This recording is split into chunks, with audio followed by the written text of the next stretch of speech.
आपको चूंकि बार बार ये चीज़ मैं आपको बता रहा हूँ कि फिजिक्स में तैयारी का बेहतरीन जो तरीका होता है ना वो एमसीक्यूज़ की प्रैक्टिस होती है। अब बच्चों के ज़हन में सवाल आता है कि सर एमसीक्यूज़ करें कहाँ से।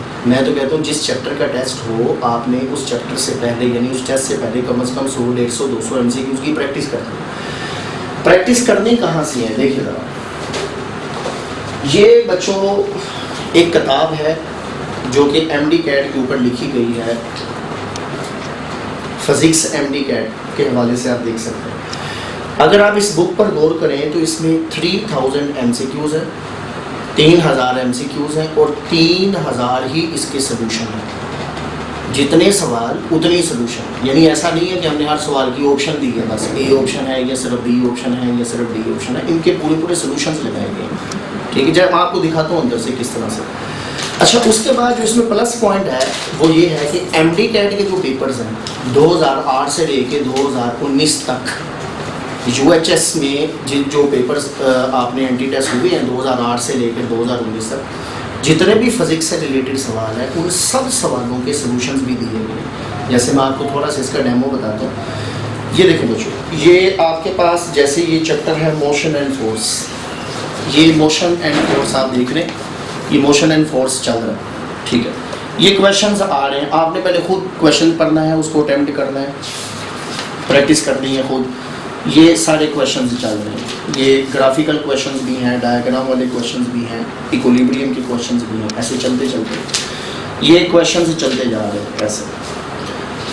तो ये क्वेश्चंस हैं बच्चों 174, मोशन एंड फोर्स के यूनिट से 174 क्वेश्चंस हैं। इसी से आगे आप देखें तो नीचे हेडिंग आ गई है सोल्यूशन की, सोल्यूशन। तो ये सोल्यूशन यहाँ से चलेगा, पहले क्वेश्चन का ये आंसर है बी क्यों है, ये नीचे सोल्यूशन दिया होगा, दूसरा सोल्यूशन, तीसरा। तो 174 क्वेश्चन से इसी तरह से चलते जाएं तो ये आपके पास 174 ही, ये देखें 174 ही सोल्यूशन है। यानी हर सवाल का, चाहे वो आसान है, मुश्किल है, कॉम्प्लिकेटेड है, जैसा भी है, हर सवाल का हमने आंसर भी दिया है और रीज़न भी बताई है कि क्यों ये आंसर क्यों बनता है। ये इसी से तो इंसान सीखता है, रीज़न से, सोल्यूशन से ही तो सीखा जाता है, पता चलता है कॉन्सेप्ट, रटा नहीं लगता। अच्छा, अब इसके बाद देखें ये नीचे हेडिंग शुरू होगी UHS। इसमें 2008 से 2019 तक जितने सवाल पूछे गए हैं, पेपर में आए हैं, एंटी टेस्ट के पेपर में सवाल है, ये सवाल लिखा है, नीचे ही डब्बे में उसका सोल्यूशन दिया है, फिर सवाल सोल्यूशन, ये सारे UHS के सवाल हैं। तो आपको आइडिया भी हो कि 2008 से लेके 2019 तक वो किस तरह के सवाल बना रहा है, कैसे कैसे सवाल आ रहे हैं, उनको कैसे अटेम्प्ट करना है, किस सेक्शन में से कितने आ रहे हैं। तो ये सवाल सोल्यूशन ये सारे चलते जा रहे हैं। ठीक है बच्चों। अच्छा, अब इसमें आपने ये किताब मिलेगी कहाँ से, चूँकि ये आप जानते हैं कि लॉकडाउन की वजह से ना ये बड़ा एक मसला पड़ गया कि मार्केटें भी अब इतनी ज़्यादा नहीं है, सारी मार्केटें भी बंद हैं। तो इस किताब को मंगवाने का एक तरीका है कि ये किताब के पीछे अगर आप देखें ना तो ये 2 नंबर लिखे हुए हैं, मैं जूम कर रहा हूँ, ये आपको नज़र आ जाएंगे बच्चों। मेरा नंबर भी वैसे आप लोगों के पास है, तो नहीं तो ये किताब के पीछे 2 नंबर लिखे हैं, मैं लिख भी देता हूँ नंबर 0334 98 93039, एक नंबर है 0321 4252 ये नंबर। और मेरा नंबर तो आप लोगों के पास है 0344 440808। इन नंबर्स पर आपने रब्ता कर लेना है तो आपको बता दिया जाएगा कि इजी पैसा के जरिए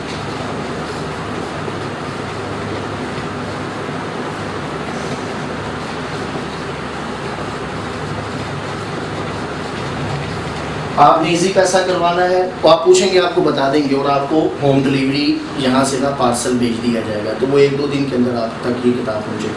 तो बच्चों, जैसे कि अभी छुट्टियाँ चल रही हैं हर तरफ से, फिज़िक्स की 100% तैयारी अगर आप करना चाहते हैं, 100% के फिज़िक्स में से एक भी सवाल गलत ना हो, तो बच्चों ये किताब आप अच्छी तरह तैयार करें।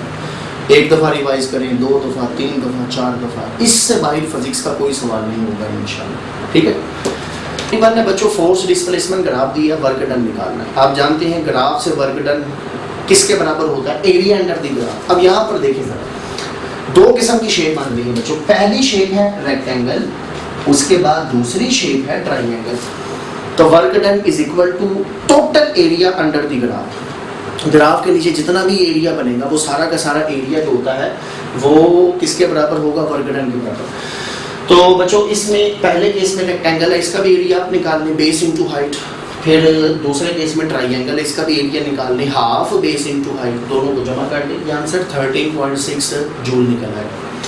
क्वेश्चन नंबर 42 है, वर्क डन का एसआई यूनिट जूल होता है और वर्क डन का सीजीएस सिस्टम में यूनिट अर्ग होता है। अर्ग इंपॉर्टेंट चीज है। वर्क डन का सीजीएस सिस्टम में यूनिट अर्ग होगा। रिलेशन क्या है ये भी लिख देते हैं, 1 जूल। जूल बड़ा यूनिट है बच्चों, एसआई सिस्टम बड़ा होता है, सीजीएस सिस्टम छोटा होता है। तो 1 joule is equal to 10 raise की पावर 7 अर्ग। 10 रेज़ की पावर 7, ये 1 करोड़ अर्ग यूँ समझ लें, 1 करोड़ अर्ग जो है वो 1 जूल के बराबर है। 43 जो क्वेश्चन है, मेमोरी बेस है, potential energy, kinetic energy, mechanical energy की टाइप्स है, डेल्टा ऑप्शन। 44 देखें, एनर्जी और वर्क दोनों टाइम पर डिपेंड नहीं करते, वर्क भी और एनर्जी भी सिर्फ पावर टाइम पर डिपेंड करती है, वर्क एनर्जी दोनों इंडिपेंडेंट होते हैं टाइम पे, बीटा ऑप्शन। 45 में देखें बच्चों, फिर काइनेटिक एनर्जी मोमेंटम का रिलेशन है, kinetic energy is equal to p²/2m। तो यहाँ से आप देखें इसमें मोमेंटम सेम है तो kinetic energy universally proportional to mass है, तो ऑप्शन 4 डी बनेगा। 46 अच्छा क्वेश्चन है, डायग्राम वाला है, क्वेश्चन आपके सामने आ रहा होगा स्क्रीन पर भी। बच्चों बॉडी को हमने x से y तक लेके गई है, टाइम लगा है 0.75 मिनट, ये टाइम लगा है 0.75 मिनट। इसका रेडियस है 20 मीटर, ये 20 मीटर रेडियस है, ठीक है। आपने वर्क डन निकालना है, वर्क डन टाइम पर डिपेंड ही नहीं करता, तो ये टाइम वाला पैरामीटर तो गया, टाइम पर डिपेंड नहीं करता। हाँ जी, पीछे क्या बच गया, वर्क डन होता है mgh बच्चों, x से लेकर y तक। मैथ उसने दिया है कितना, 10 ग्राम है, 10 ग्राम, तो 10 डिवाइडेड बाय 1000 मल्टीप्लाई g 10 है। हाइट कितनी है, हाइट देखो, रेडियस 20 मीटर, x से y तक डायमीटर बनता है, डायमीटर ये भी 20, ऊपर भी 20, तो टोटल हाइट 40 आ जाएगी। तो इसको सोल्व करेंगे, आंसर 4 जूल आ जाएगा। इसकी ऑप्शन जरा आपने करेक्ट कर लेनी है, ये बीटा ऑप्शन है, 4 जूल। क्वेश्चन नंबर 47 बच्चों, फिर से kinetic energy is equal to p²/2m। आप जानते हैं कि अगर मोमेंटम सेम हो भी जाए तो काइनेटिक एनर्जी को हम चेंज कर सकते हैं बाय चेंजिंग मास। तो इसमें ऑप्शन नंबर अल्फा ये ठीक है, kinetic energy can be change by changing मास।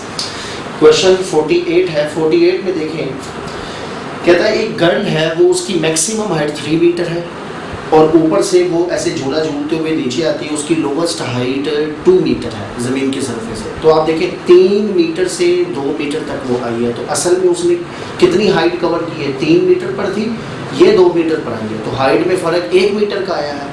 आपने उसकी स्पीड बतानी है, तो जब भी कोई बॉडी हाइट से नीचे की तरफ आता है तो उसकी पोटेंशियल एनर्जी में लॉस होता है, काइनेटिक एनर्जी में गेन होता है, तो mgh is equal to half mv²।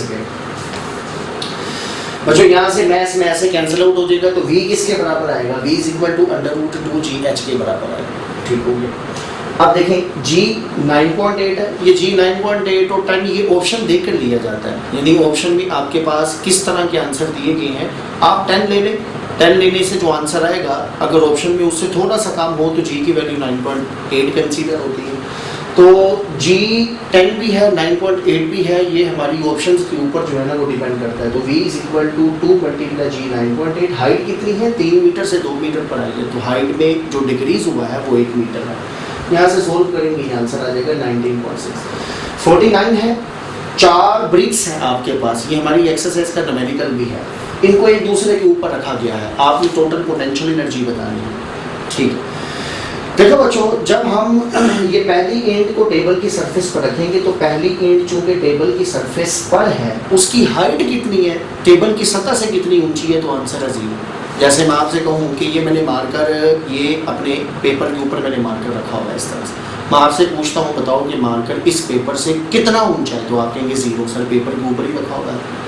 तो पहली एंड की हाइट 0 है, दूसरी एंड की हाइट कितनी होगी, टेबल की सतह से, हमारा रेफरेंस टेबल है, तो टेबल की सतह से कितना, जितनी एक एंड की हाइट है, यानी एक एंड की मोटाई के बराबर दूसरी एंड होगी, तो दूसरी ईंट नीचे से 1h हाइट पर है, तीसरी ईंट के नीचे 2 ईंटें आ रही हैं तो तीसरी ईंट की हाइट 2h होगी, चौथी ईंट के नीचे 3 ईंटें आ रही हैं तो 3 ईंटों की हाइट 3h है। इन सबको जमा कर लें तो पहले का वर्क डन 0, दूसरे का वर्क डन 1 mgh, तीसरे का 2 mgh, चौथे का 3 mgh। इनको जमा करेंगे 3 + 2 + 1 तो आंसर 6 mgh आएगा। तो ये आंसर डेल्टा बनता है, डेल्टा। जी बच्चों ये आपने ज़रा इसको करेक्ट कर लेना है, क्वेश्चन में ऑप्शन इसकी लगी थी बीटा, ये डेल्टा बनता है। क्वेश्चन नंबर 50 है बच्चों, फिर से आप जानते हैं काइनेटिक एनर्जी 2 चीज़ों पर डिपेंड करती है, मास पर और वेलोसिटी पर।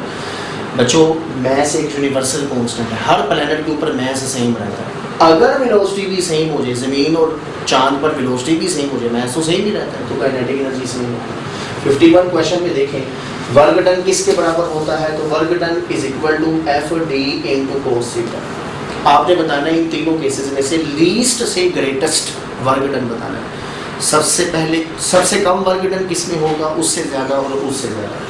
बच्चों वर्क डन 0 होता है जब डिस्प्लेसमेंट में और फोर्स में एंगल 90 डिग्री हो, तो तीसरे वाले केस में लीस्ट वर्क डन होगा। उससे ज़्यादा वर्क डन इस केस में होगा सेकंड वाले में, और सबसे ज़्यादा वर्क डन देखें डिस्प्लेसमेंट भी हॉरिजॉन्टल, फोर्स भी हॉरिजॉन्टल, दोनों सेम डायरेक्शन में हो तो एंगल 0 डिग्री बनता है, cos 0 डिग्री सबसे ज़्यादा होता है। तो वर्क डन पहले केस में ग्रेटेस्ट होगा, तो लीस्ट से ग्रेटेस्ट 3 2 1 होगा। क्वेश्चन 52 है हमारे पास। जी बच्चों वर्क डन क्लोज्ड पाथ में फिर से वही चीज़ है, कंजर्वेटिव फील्ड में क्लोज्ड पाथ में वर्क डन 0 होता है, बीटा ऑप्शन। क्वेश्चन 53 है बच्चों, वर्क एनर्जी प्रिंसिपल, आपको चेंज इन वेलोसिटी दी है, मास भी दिया है, वर्क डन निकालना है। तो work done = ½ mv² - v², values को पुट करेंगे तो यहाँ से आपके पास ये आंसर निकल आएगा 160 जूल। वेलोसिटी इनिशियल वेलोसिटी 6 है, फाइनल 10 है, मास 5 है, तो ये सोल्व करेंगे आंसर आएगा। क्वेश्चन नंबर 54 है, उसने क्या कि ए वाला जो ऑब्जेक्ट है ना, ए ऑब्जेक्ट, उसका जो ए वाले ऑब्जेक्ट का जो आपके पास मास है वो बी वाले ऑब्जेक्ट का हाफ है, यानी mass of B divided by B को आधा करे तो ए बनता है। आप जानते हैं बच्चों काइनेटिक एनर्जी मास के इनवर्सली प्रोपोर्शनल होती है, सेम मोमेंटम पर। तो kinetic energy A, kinetic energy B = mb/ma, inverse ratio b/a। जी mb, हाँ जी ma की जगह हम लिख सकते हैं mb/2, ये mb/2 नीचे आ रहा है, मास ए का बी का हाफ है ना, तो ma की जगह हमने लिख दी है mb/2। जी बच्चों ये 2 ऊपर चला गया, mb से कैंसिल आउट हो गया, काइनेटिक एनर्जी b ऊपर ले जाए, 2 ऊपर है तो a वाली काइनेटिक एनर्जी b का डबल होगा। क्वेश्चन 55 है, हमने एक बॉडी को जमीन से, एक टावर है 50 मीटर की हाइट पर, जमीन से 50 मीटर की हाइट से बॉडी को फेंका, कहता जब ऊपर से वो 10 मीटर नीचे आया, जो ऊपर से 10 मीटर, नीचे से कितनी हाइट बनेगी 40 मीटर, टोटल 50 है ना, ऊपर से 10 मीटर को नीचे आया तो नीचे से हाइट बनी 40 मीटर, आपने बताना उसकी काइनेटिक एनर्जी कितनी है। तो loss in potential = gain in kinetic, तो kinetic energy = mg, potential energy में लॉस कितना होगा, पहली हाइट है ये 50 मीटर h1 50 मीटर, दूसरी हाइट है 40 मीटर, वो कितनी है h2। जो 10 मीटर से धोखा नहीं खाना, 10 मीटर ऊपर से है, हाइट हमेशा जमीन की सरफेस से लेते हैं, तो h1 50 मीटर है, h2 40 है जमीन से, तो m आपके पास 1 है, g 9.8 है, h1 50 है, h2 40 है, सोल्व करेंगे 98 जूल आंसर आ जाएगा। क्वेश्चन 56 है बच्चों, काइनेटिक एनर्जी किस केस में मैक्सिमम होगी, तो आप देखिए काइनेटिक एनर्जी होती है ½ mv², किस केस में प्रोडक्ट सबसे ज्यादा होगा, प्रोडक्ट मास और v² का प्रोडक्ट, तो आंसर है वो बीटा के केस में ज्यादा होगा, 2m और 3v², इसका जो प्रोडक्ट है वो मैक्सिमम है, काइनेटिक एनर्जी मैक्सिमम। 57 वाला क्वेश्चन है बच्चों, बॉडी रेस्ट पर हो तो उसमें काइनेटिक एनर्जी, रेस्ट पर जब बॉडी होता है तो उसमें एनर्जी हो सकती है, जैसे ये मार्कर मैंने पकड़ के रखा हुआ है तो इसमें इसको एनर्जी है, पोटेंशियल एनर्जी, तो रेस्ट वाली ऑब्जेक्ट में एक चीज़ हो सकती है वो है एनर्जी, ऑप्शन में से डेल्टा ऑप्शन। जी बच्चों 50 आपको, चूँकि बार बार ये चीज़ मैं आपको बता रहा हूँ कि फिजिक्स में तैयारी का बेहतरीन जो तरीका होता है ना वो MCQs की प्रैक्टिस होती है। अब बच्चों के ज़हन में सवाल आता है कि सर MCQs करें कहाँ से, मैं तो कहता हूँ जिस चैप्टर का टेस्ट हो आपने उस चैप्टर से पहले यानी उस टेस्ट से पहले कम से कम 100, 150, 200 MCQs की प्रैक्टिस करनी। प्रैक्टिस करनी कहाँ से है देखिए ज़रा, ये बच्चों एक किताब है जो कि MD कैट के ऊपर लिखी गई है, फिजिक्स MD कैट के हवाले से आप देख सकते हैं। अगर आप इस बुक पर गौर करें तो इसमें 3000 MCQs है, 3000 MCQs हैं और 3000 ही इसके सोल्यूशन हैं। जितने सवाल उतने सोल्यूशन, यानी ऐसा नहीं है कि हमने हर सवाल की ऑप्शन दी है, बस A ऑप्शन है या सिर्फ B ऑप्शन है या सिर्फ D ऑप्शन है, इनके पूरे सोल्यूशन लगाए गए हैं। ठीक है, जब मैं आपको दिखाता हूँ अंदर से किस तरह से।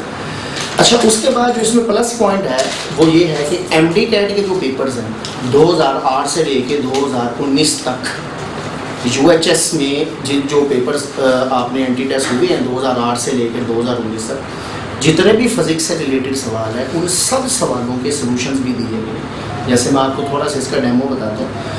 ये देखें बच्चों, ये आपके पास जैसे ये चैप्टर है मोशन एंड फोर्स, ये मोशन एंड फोर्स आप देख रहे हैं, ये मोशन एंड फोर्स चल रहा है। ठीक है, ये क्वेश्चंस आ रहे हैं, आपने पहले खुद क्वेश्चन पढ़ना है, उसको अटेम्प्ट करना है, प्रैक्टिस करनी है खुद।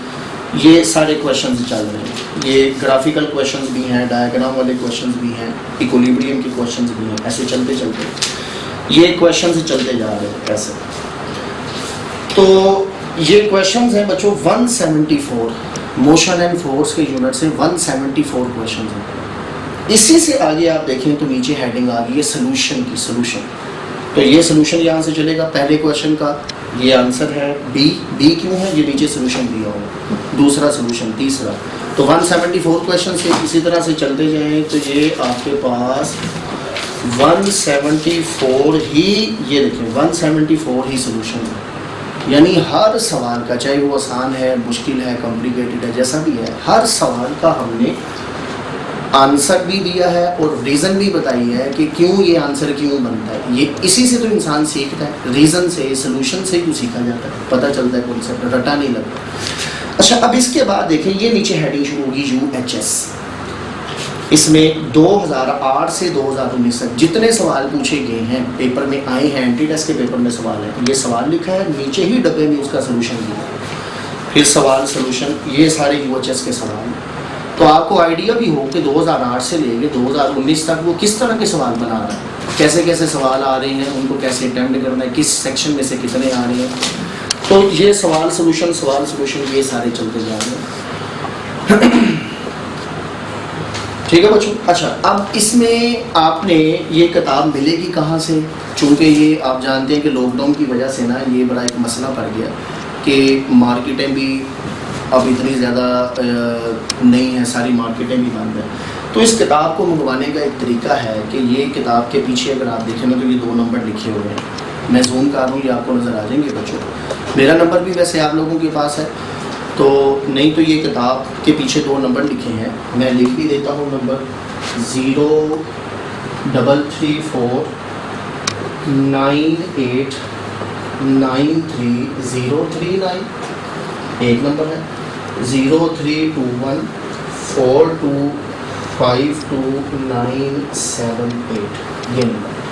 और मेरा नंबर तो आप लोगों के पास है 0344008808। इन नंबर्स पर आपने रब्ता कर लेना है, तो आपको बता दिया जाएगा कि इजी पैसा के जरिए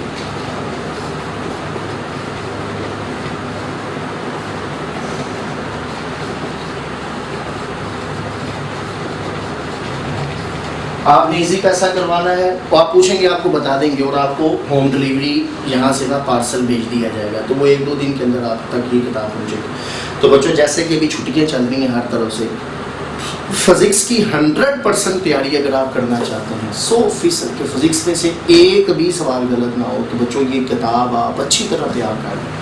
1 दफ़ा रिवाइज़ करें, 2 दफ़ा, 3 दफ़ा, 4 दफ़ा, इससे बाहर फिज़िक्स का कोई सवाल नहीं होगा इंशाल्लाह। ठीक है। E8 वाला, इस क्वेश्चन में अक्सर बच्चे परेशान रहते हैं। ये फिज़िक्स का वर्क पावर एनर्जी का, मोमेंटम काइनेटिक एनर्जी का एक बड़ा ही इम्पोर्टेंट, एक आप यूँ समझ लें कॉन्सेप्ट है, एक क्वेश्चन है। इस क्वेश्चन को आपने अच्छी तरह समझना है। पूरी फिज़िक्स में आइंदा परसेंटेज के हवाले से जब भी कोई सवाल आएगा ना, तो आपने इसको ज़हन से नहीं निकालना। ये एक रेफरेंस पॉइंट है आपके सामने, ये एक रेफरेंस है। इसे रेफरेंस बनाकर हमने बाकी सारी फिज़िक्स में जितने भी होते हैं ना, परसेंटेज से रिलेटेड सवाल बनेंगे, उन सबको हमने इसी तरह से करना है। एक मेथड बताया गया है, इसी मेथड को हमने फॉलो करना है बच्चों। अब ये मेथड है क्या, देखिए काइनेटिक एनर्जी को मैं K से रिप्रेजेंट करता हूँ, K is equal to P square over 2m, तो काइनेटिक एनर्जी मोमेंटम के स्क्वायर के प्रोपोर्शनल, ठीक है। उसने कहा है कि अगर हम मोमेंटम को 10% चेंज कर दें तो काइनेटिक एनर्जी में कितने परसेंट चेंज होगा, परसेंटेज चेंज बताना है काइनेटिक एनर्जी में अगर मोमेंटम को 10% चेंज किया जाए। अच्छा, ये चेंज की जगह लफ्ज इंक्रीज भी हो सकता है, एक ही चीज़ है, इंक्रीज भी चेंज ही है। अगर हम मोमेंटम को 10% इंक्रीज करें तो what is the percentage increase in kinetic energy, ऐसे भी हो सकता है। सोल्व करने का तरीका क्या है जी बच्चों, आपने सबसे पहले एक चीज ध्यान में रखनी है, परसेंटेज काइनेटिक एनर्जी का फार्मूला क्या है। ये देखिए, किसी भी क्वांटिटी के परसेंटेज का फार्मूला होता है percentage change in kinetic energy is equal to final kinetic energy K2 minus initial kinetic energy K1 divided by initial kinetic energy ज़रा सो। ये फार्मूला आपको याद होना चाहिए, K2 minus K1 divided bye K1 multiply 100, ठीक है बच्चों। अच्छा, अब इसमें आपको चाहिए क्या बच्चों, फर्स्ट करो इनिशियल काइनेटिक एनर्जी K1 है जो भी है, हमें फाइनल काइनेटिक एनर्जी पता होनी चाहिए कि 10% मोमेंटम के बढ़ने से काइनेटिक एनर्जी कितना होगी। अगर पहले मोमेंटम P1 है तो पहले काइनेटिक एनर्जी भी K1 है, मोमेंटम को 10% बढ़ा रही है तो फिर काइनेटिक एनर्जी कितना होगी, K2 पता होना चाहिए। तो हम यहाँ पर लिखेंगे K2 माइनस K1, हमें पता है, डिवाइडेड बाय K1 जरा सो। K2 कैसे निकालना है, रेशियो ले लेंगे, K2 over K1 is equal to P2 और P1 का स्क्वायर आ गया जी बच्चों। K2 over K1 is equal to, हमने मोमेंटम को 10% इंक्रीज कर दिया, चेंज है ना, हमने बढ़ा दिया, बढ़ाना भी चेंज है। पहले मोमेंटम सपोज V1 है प्लस ये बढ़ा दिया कितना 10%, 10% का मतलब है 10 डिवाइडेड बाय 100, 10 डिवाइडेड बाय 100 किसका, P1 इनिशियल मोमेंटम का 10% बढ़ा दिया, P1 plus 10 over 100 into P1, ये 10% इंक्रीज किया है हमने, divided by initial momentum P1 जी बच्चों। यहाँ से सोल्व करेंगे P1 प्लस 0.1 P1 स्क्वायर, ये P1 स्क्वायर नीचे P1 स्क्वायर ये बाहर आ जाएगा, कैंसिल आउट हो जाएगा।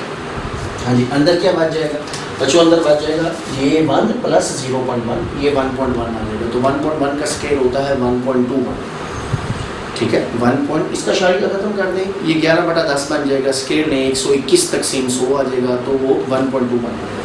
तो बच्चों K1 ऊपर ले जाइए, K2 किसके बराबर आ गया, 1.21 K1। अगर मोमेंटम 10% बढ़े तो काइनेटिक एनर्जी कितना बढ़ती है, तो काइनेटिक एनर्जी 1.21 बढ़ गई। अभी परसेंटेज निकालना है, अभी तो हमने फाइनल निकाल ली है, K2 इक्वल टू 1.21 K1 जी। यहाँ पर वैल्यूज पुट करें, K2 कितना है 1.21 K1 minus K1 divided bye K1 जब सो K1 कॉमन निकला है 1.21 माइनस 1 आ गया, K1 से कैंसिल हो जाएगा, ये आंसर निकलेगा 1 माइनस 1.21 माइनस 1, ये आपके पास 0.21 आ गया। जरा 100 करेंगे परसेंटेज बनाने के लिए 21%, हमारी ऑप्शन में करीब तरीन आंसर 20% है, वैसे एक्चुअल आंसर 21%। तो अगर 10% मोमेंटम में चेंज हो तो काइनेटिक एनर्जी में चेंज 21% होगा। अच्छी तरह बच्चों ये आपने ज़हन में बिठाना है इसको जी। क्वेश्चन नंबर 59 है, पोटेंशियल एनर्जी जितनी हाइट पर थी mgh, तो जारी बात है जब ऊपर से नीचे बॉडी आ रहा होता है तो वो सारी काइनेटिक में कन्वर्ट हो जाती है, तो अल्फा ऑप्शन।